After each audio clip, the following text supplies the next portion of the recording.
Sir, எங்க பூர்வீக நிலத்துக்கு போலியா பட்டா தயாரிச்சு அது மூலயமா பத்திரப்பதிவு செஞ்சு போலியா வித்திருக்காங்க சார்.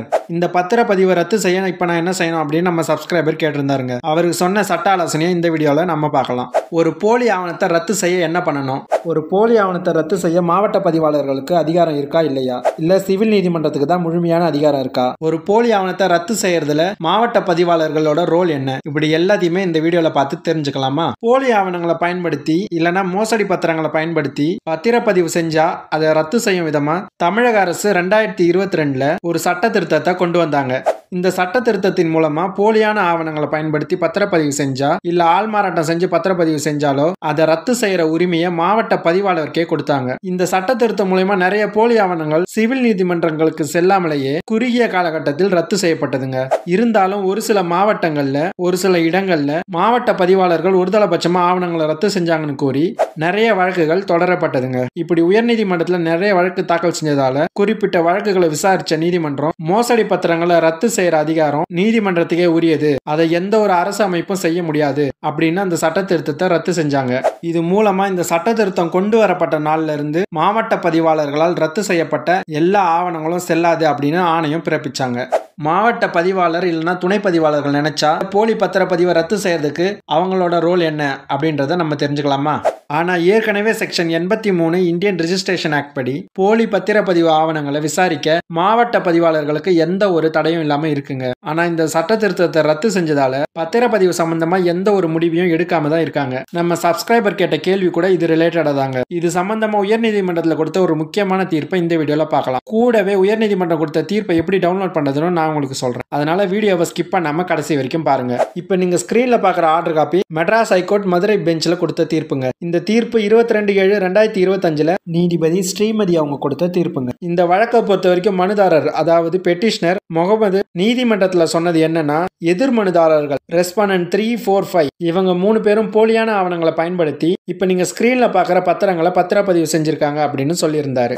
அதனால் அவர் 2/7/2025 இந்த ரிட் பெட்டிஷனை ஃபைல் பண்ணாரு. இந்த ரிட் பெட்டிஷன் எதுக்காக போட்டதுன்னா, இப்ப நீங்க ஸ்கிரீன்ல பாக்குற இந்த 3 பத்திரப்பதிவும் ரத்து செய்ய சொல்லி மாவட்ட பதிவாளர் காரைக்குடி மாவட்டம் அவர்களுக்கு மனு கொடுத்தோம். எந்தவித நடவடிக்கையும் எடுக்காததால உயர்நீதிமன்றத்தில் ரிட் பெட்டிஷன் போட்டிருந்தாங்க. இந்த வழக்கை விசாரிச்ச நீதிமன்றம் கொடுத்த தீர்ப்பு என்னன்னா, ரெஸ்பாண்டன்ட் 1 அதாவது மாவட்ட பதிவாளர் மற்றும் எதிர் தரப்பினருக்கு அறிவிப்பு நோட்டீஸ் அனுப்ப வேண்டும். செக்ஷன் 83 ரெஜிஸ்ட்ரேஷன் ஆக்ட் படி மாவட்ட பதிவாளர் விசாரணை நடத்த வேண்டும். அதன் பிறகு பொருத்தமான உத்தரவு வழங்க வேண்டும் அப்படின்னு நீதிமன்றத்தில் உத்தரவு போட்டாங்க. கூடவே மாவட்ட பதிவாளர் 8 வாரங்களுக்குள்ள விசாரணையை முடிச்சு உத்தரவு வழங்கணும்னு உத்தரவு போட்டிருந்தாங்க.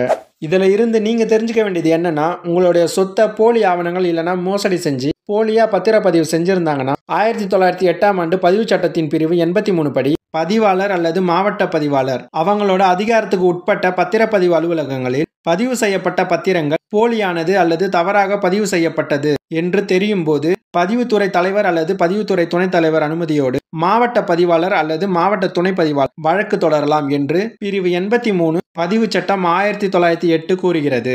இதன்படி மாவட்ட பதிவாளர் அதாவது டிஸ்ட்ரிக்ட் ரெஜிஸ்ட்ரார் மனுதாரர் மற்றும் குற்றம் சாட்டப்பட்டவர்களை அழைத்து விசாரணை செய்து தீர்மானம் எடுக்க முடியும்.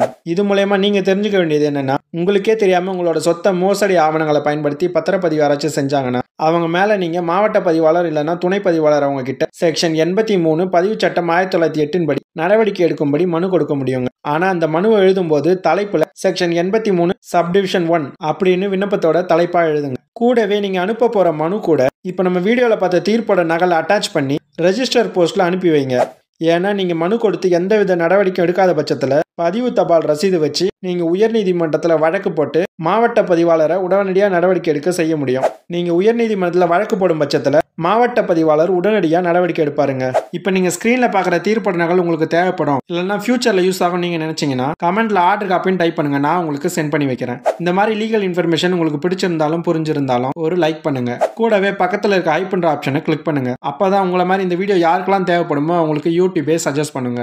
இந்த மாதிரி லீகல் இன்ஃபர்மேஷன் தெரிஞ்சுக்க நம்ம சேனலை சப்ஸ்கிரைப் பண்ணிக்கோங்க. கூடவே பக்கத்துல இருக்க பெல் ஐக்கானை கிளிக் பண்ணி வச்சுக்கோங்க.